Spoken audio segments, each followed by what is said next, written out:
Governor Chris Christie spoke about the Trump indictment in a CNN town hall last night.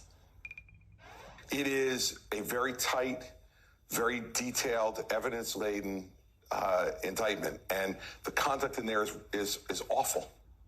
I mean, put aside taking the documents in the first place, but then when you start getting asked, Anderson, in May of 21, nicely, with a letter from the archivist saying, could you please give them back? And you ignore it. Then they come with a grand jury subpoena, and then according to the indictment, you tell your lawyers, tell them we don't have anything, even though you have dozens and dozens of boxes of material. That's obstruction of justice if it's true. This is vanity run amok, Anderson. Run amok.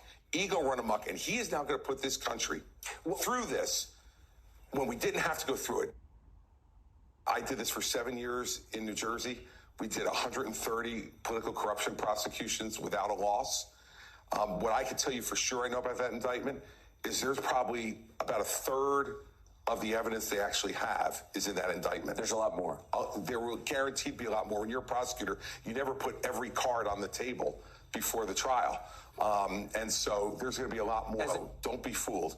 There's a lot more information to come when they go to trial. Specifically, I think there are going to be a lot of witnesses who actually worked for Donald Trump who are now going to be testifying against him.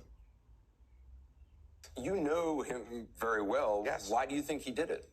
I mean, he cannot live with the fact that he lost to Joe Biden. He can't live with it. And look, I watched the way Joe Biden's performing. I'd be pretty bummed out too if I'd lost to Joe Biden. But the fact is he did. And he wants to continue to pretend he's president. He wants the trappings of the presidency around him. And I think one of those trappings is these documents. And we're in a situation where there are people in my own party who are blaming DOJ. How about blame him? He did it. He hasn't won a damn thing since 2016. Three-time loser. 2018, we lost the House. 2020, we lost the White House. We lost the United States Senate a couple of weeks later in 2021. And in 2022, we lost 2 more governorships, another Senate seat, and barely took the House of Representatives when Joe Biden had the most incompetent first 2 years I've ever seen in my life. Loser, loser, loser. Oh, wow. Okay, well,